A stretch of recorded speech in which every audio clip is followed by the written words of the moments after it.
Violence continued to erupt across the country. Initially, the demonstrations were over the death of George Floyd, but as the sun went down yesterday, many, if not most, of those protests turned violent across the country and right here in San Diego.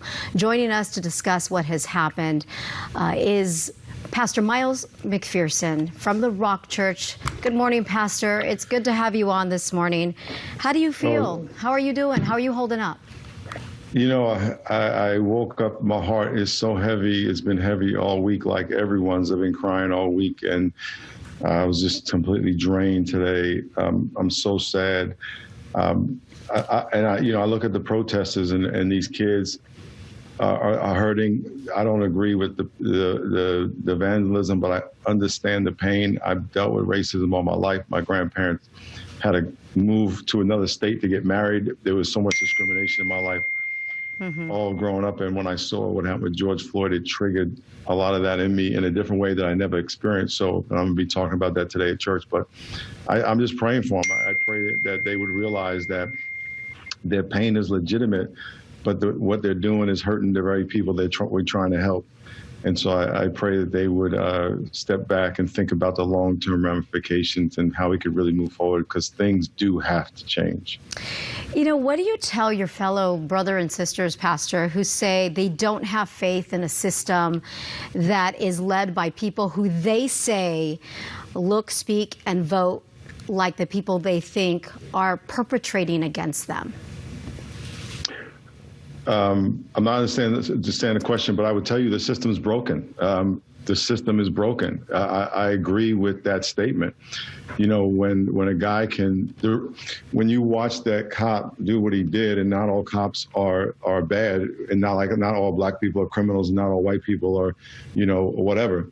You don't want to ever categorize everybody the same. But that police officer in that system, he was exercising power and dehumanizing people. A person and a person, George Floyd, represented a group of people, black people. That is true. And at least that's my experience. I believe that to be true. And the fact that he wasn't even arrested. I mean, if a regular Joe did that, they'd be in jail that day.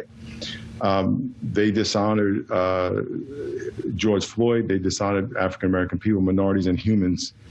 And so that has to change. And that's true. However, how we go about that is, you don't want to break the law in trying to fix the law and hurt the very people that it hurts me to see them burn down their own community. They're hurting their own people, which the people are trying to protect. So, but I do believe the system has to change, and I just don't know if this is, this is the way. I don't agree this is the way to do it. And to put things into perspective, as we show the images, not just of what's happened here in San Diego, but across the country, some of the protesters have been very vocal, saying we don't want to be violent.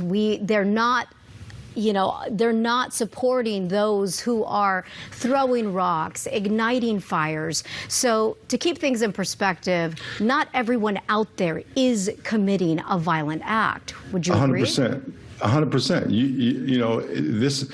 Here's the danger is when you say all black people are all rioters or all white people are all cops. As soon as you say that, you just spoken an untruth. You have to take everybody as an individual.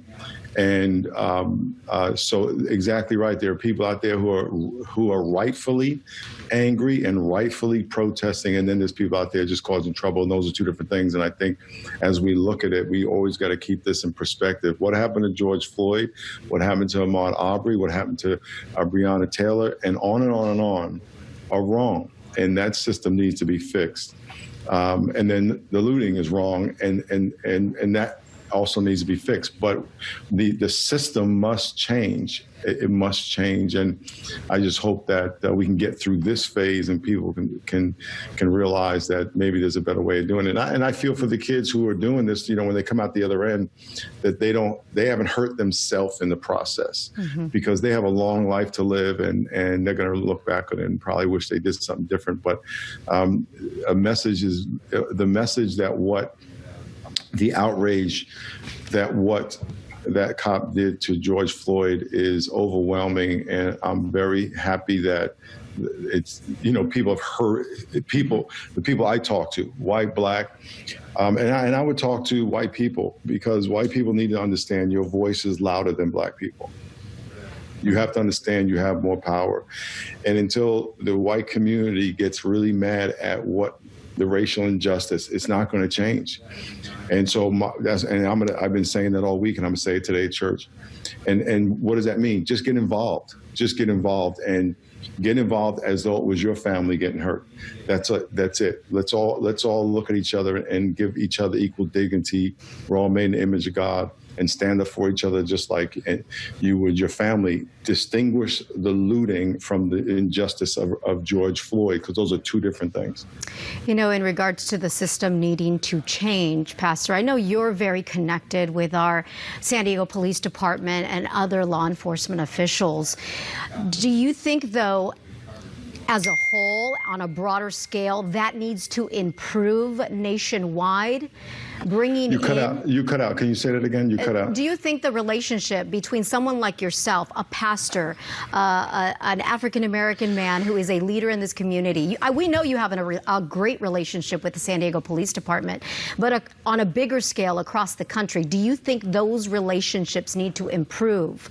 Both getting together, getting into our law enforcement and having discussions, meetings? Yeah, I think the meetings, yes, that relationship is always better, and always improving relationships are better. I think the meetings that really need to happen is a couple things. And I'm not a law enforcement expert, and criminal justice expert, so I'm going to preface my comments by saying that. But more so, the police and the community. That there's a relationship there. My father was a police officer, but he spent in New York City for 30-something years, but he spent a lot of his time arresting cops. But he was a cop. Mm-hmm. So it's individual police, individual people in the community that are the problem. But if number one, the police in the community having good relationship, but even it's bigger than that. It's the system. It's the criminal justice system. It's a prison system that profits billions of dollars on inmates. So you can't have a business unless you have inmates. So you got to arrest people, and most of those people are black and brown people. I mean, Pastor that's a Miles, system. That's a business. That's a racket. We so appreciate your time, Pastor Miles. I'm sorry to cut you off. We have to hit a hard break here, but we know you're getting ready to give church. We appreciate it. We know you will pray for this city, this country, for everyone, and we so appreciate your time. We'll continue this discussion with you as we go along here. Thank you. God bless you. God bless you. All right, Pastor Miles, thank you from the Rock Church. We'll be right back.